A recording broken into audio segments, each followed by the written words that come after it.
Au 10e jour du conflit en Iran, nous nous sommes intéressés à cette question.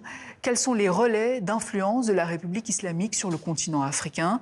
Depuis plusieurs années, l'Afrique est particulièrement stratégique pour Téhéran, d'un point de vue diplomatique, économique, mais aussi idéologique. Ces derniers jours, de nombreuses manifestations de soutien au régime des Mollahs ont éclaté un peu partout, en Tunisie, au Nigeria ou encore au Niger. Voyons pourquoi avec ce reportage de Cléophas Mossala, Timothée Marouzé, récit Luc Hurtel et Véronique Pérez, et c'est le choix de la rédaction. Entre leurs mains, le portrait de celui dont l'aura dépassait largement les frontières de l'Iran. Ces Nigérians chiites pleurent la mort d'Ali Khamenei, le guide suprême iranien, tué le 28 février dans une frappe attribuée à l'armée israélienne. Cela nous a brisé le cœur, nous a affaiblis et en même temps, cela nous a rappelé le martyre de l'imam Hussein.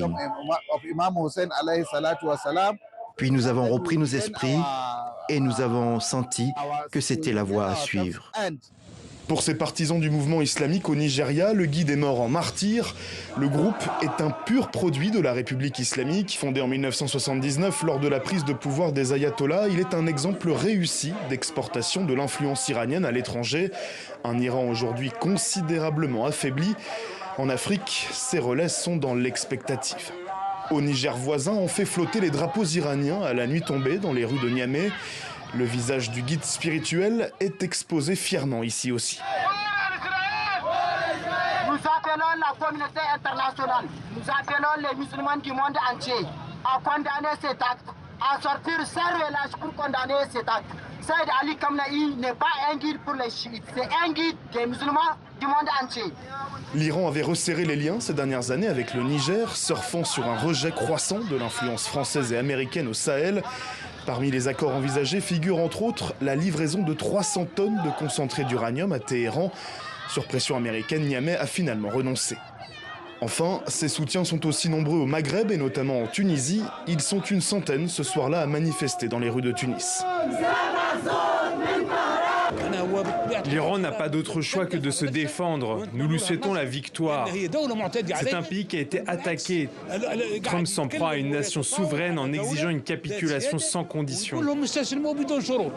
Depuis 2 ans, le président tunisien a multiplié les gestes en direction de Téhéran. Exemption de visa pour les citoyens iraniens en Tunisie, liaison aérienne hebdomadaire avec Téhéran.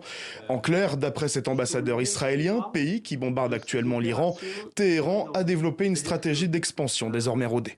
La République islamique repère des zones, des pays où il y a une certaine instabilité et en profite pour rentrer, pour renforcer, bien établir des milices. Autre cible d'influence de Téhéran, la diaspora libanaise chiite. Cela représente 100 000 personnes rien qu'en Côte d'Ivoire. Dans le quartier de Marcory à Abidjan, les Libanais rencontrés sur place préfèrent éviter de parler politique.